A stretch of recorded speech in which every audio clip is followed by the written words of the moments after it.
Yo, yo, yo, yo, yo, yo, everyone. We're going to add and subtract rational numbers in this video. So again, we're going to stick with review, adding and subtracting decimals and fractions though. So first thing under your key terms, we just have the steps for how to find the common denominator. Because when we add and subtract fractions, we have to have a common denominator. We cannot add and subtract fractions without a common denominator.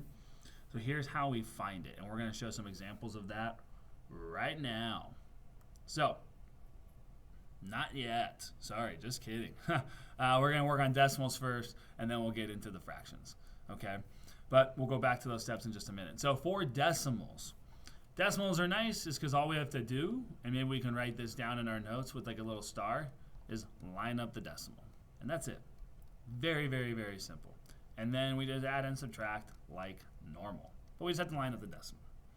The biggest thing is figuring out, do I add or subtract? We still have to follow our rules for adding and subtracting positive and negative numbers. So like for this first one here, I have negative 0.4 plus 1.3. So first I have to ask myself, okay, do I add or subtract these? I have a negative number and I'm adding it with a positive number. These are numbers with different signs. Whenever I'm adding two numbers with different signs, I'm really subtracting, and then I keep the sign of the larger number. So larger number is positive, so I know my answer is positive, but I'm really going to end up subtracting these numbers. So I'm going to set it up as 1.3 minus 0.4, and then I'm going to make sure I line up my decimal like so. So decimal's lined up, so all my values are lined up, and then we just subtract as if we just bring the decimal straight down. Subtract like you always subtract. So I'll borrow here. This becomes 13 minus 4 is 9. So the answer is just positive 0.9. I can just bring down that 0 there, right? Okay, so first just determine if you're adding or subtracting. Then just line up your decimals and then actually add in or subtract. So like for this one down here, negative 3.2 minus 1.6. Pause, try, see how you do. Okay, hopefully you have an answer already and we can see if we did it right. So I have negative 3.2 minus 1.6. What I'm going to do is I'm going to add these numbers because this is just 3.2 negatives, this is 1.6 negative. So really I'm combining a bunch of negatives together, so my answer has to be negative. 3.2 plus 1.6. I'm just lining up my decimal and adding these up like normal and bringing my decimals straight down. So your answer should have been negative 4.8. This one over here, yes, this is 23.8 plus x. Now, we're told that x is negative 41.3. So if I'm adding 23.8 and x, I know what x is. X is this. So I got to plug it in. So I'm going to rewrite my problem. I really have 23.8 plus negative 41.3. So I just replace this x with what it is. I put it in parentheses to separate this plus and negative sign, positive and negative sign. So I'm adding 23.8 with negative 41.3. I'm adding positives and negatives together. When I add positives with negatives, I actually subtract the numbers and I keep the sign of the larger number. I have more negatives than positives, so my answer is negative. So I have 41.3 minus 23.8. I lined up my decimal. I always put the larger number on the top. That's why I have the 41.3 on top. Lined up my decimal. Now I subtract like normal. I can borrow. 13 minus 8 is 5. Bring that decimal straight down. This becomes a 3. This becomes a 10. 10 minus 3 is 7. 3 minus 2 is 1. So I got negative 17.5. Okay, now let's move on to fractions, because fractions is where people sometimes struggle. So when we add and subtract fractions, we have to have common denominators. Luckily, these are already like denominators, so we can just focus on what we do when we're adding and subtracting fractions without defining the common denominator. So in the beginning here, I have 6/11 plus 9/11. So because I have a common denominator, the fraction part's done. Just put the denominator straight across, and then really you're just doing 6 plus 9. You're just adding the numerators. 6 plus 9 is 15. So I have 15/11. You guys can actually leave it as improper. That's totally fine. So I'm done. My answer is 15 over 11. Nothing else to do. So once you have a common denominator, just work on the numerator. For this one over here, I have 2/7 plus -4/7. Well, my denominator is still going to be 7 because that doesn't change. When we add and subtract fractions, your denominator stays the same. So really, if I rewrite it, I'm just doing 2 plus -4. This is a -4. I know the whole fraction was negative, but this negative does go to the 4. So 2 plus -4. So then I just follow my integer rules right here when I work on my numerator. So adding and subtracting fractions is the same thing as the adding and subtracting integers. It's just that we have to find that, make sure we have a common denominator first, and then nothing else changes. So 2 plus -4 is -2. So my answer is -2/7. Try this one on your own. Okay, so I know my denominator is 8 because I already have a common denominator. So this is -3 minus 5, because that's what the numerator is. This is -3 minus 5. So I can keep change it to addition, change this to a negative sign. So I have -3 plus -5. So I'm adding 3 negatives with 5 negatives. Whenever we're adding a bunch of negatives together, we add them all up, keep that sign. So it's really -8 over 8.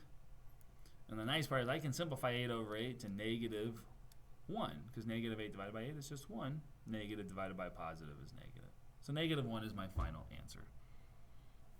And then finally, with this last one here, we can actually, when we have a math problem on the numerator and something going on in the denominator, we can simplify this numerator first. So I can actually do 2 plus -4, which we did up here already. It's -2. And then I just keep my denominator, 7. So I'm done. Nothing else to do, and I can't simplify it. Okay, so here's what I want you guys to do. I do want you to try all 3 of these right now, okay? Because this is just review from the decimal. I want you to try all 3, see how you do. And then I'm actually going to just show all the work, and then you can check all 3 of your answers. So I'm not going to walk you through each one of these just to make the video a little bit shorter. So I'm going to show you all the steps. So in about 5 seconds, so I want you to make sure you pause it right now. And then in about 5 seconds, all of the answers will just pop up.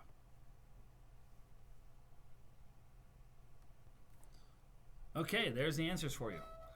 So for this first one, I got -14.95. This one down here is 12.245. Please notice that when I lined up my decimals, I had a lot of empty spaces here. You can always add zeros when they don't have the same amount of values but after the decimal. I did the same thing here. When I added these together, I added the 0 to 18.3 so that they lined up nicely and just brought my decimal straight down for -24.08. So check the work, see where you might have messed up at, but those are your answers. If you have any questions, you can always let me know. We'll go on. Okay, so for adding and subtracting, unlike denominators, we're going to go over this one together. So, whoops, I'm like crinkling up some papers. All right. So, first what I'm going to do is I do not have a common denominator here. I have 5/6 plus 3/8. When I don't have a common denominator, I have to find one.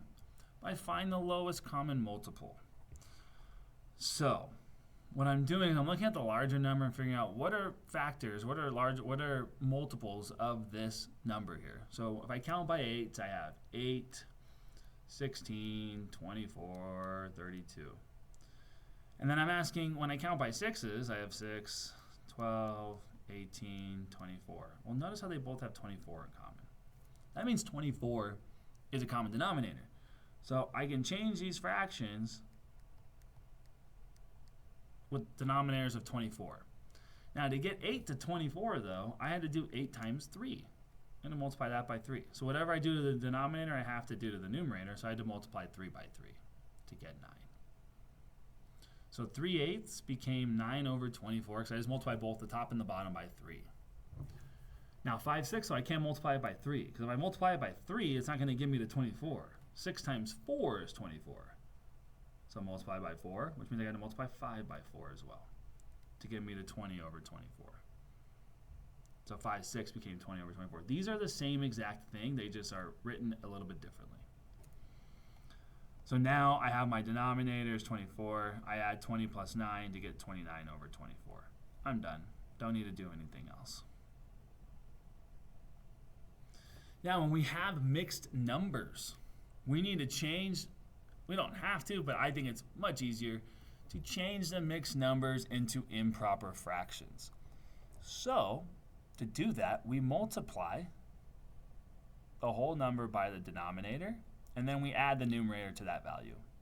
So 7 times 4 is 28, plus 1 is 29.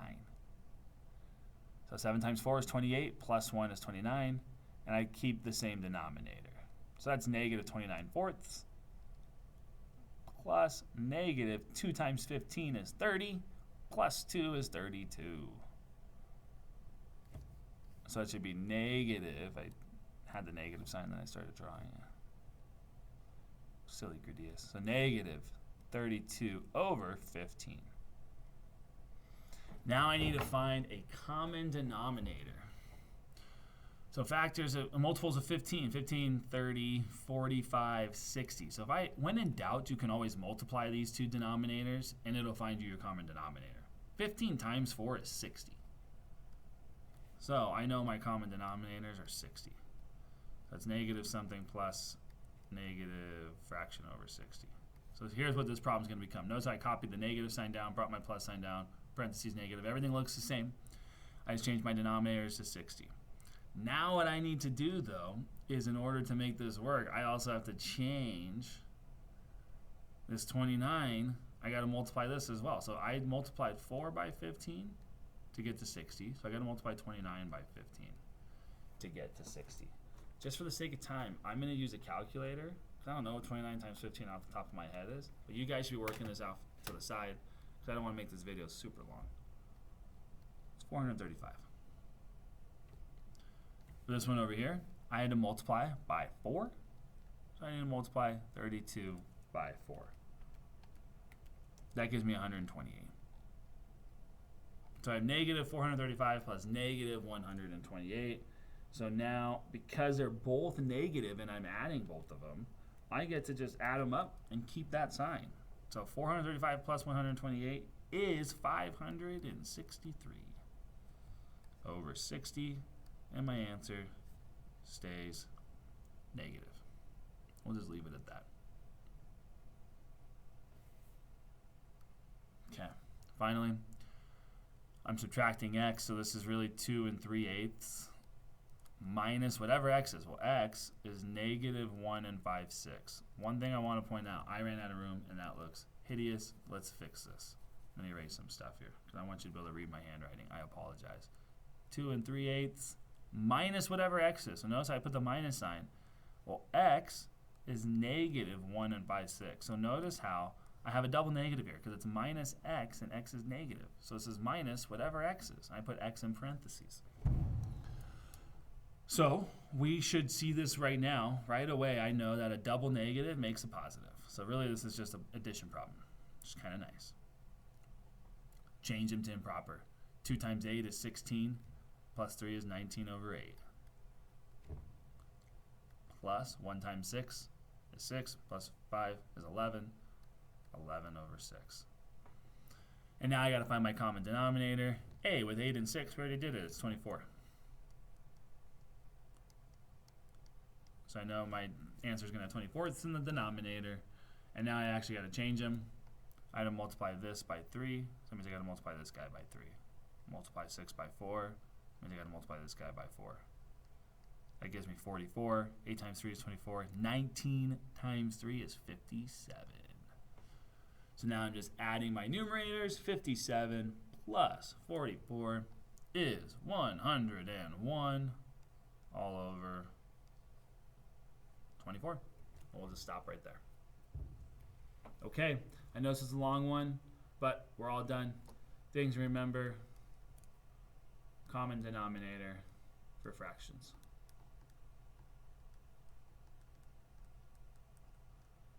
Well, and instead of just for fractions, I'm going to put for adding and subtracting fractions, because when we multiply and divide, it's different. Whoa, I had like a spaz attack on my pen. That was weird.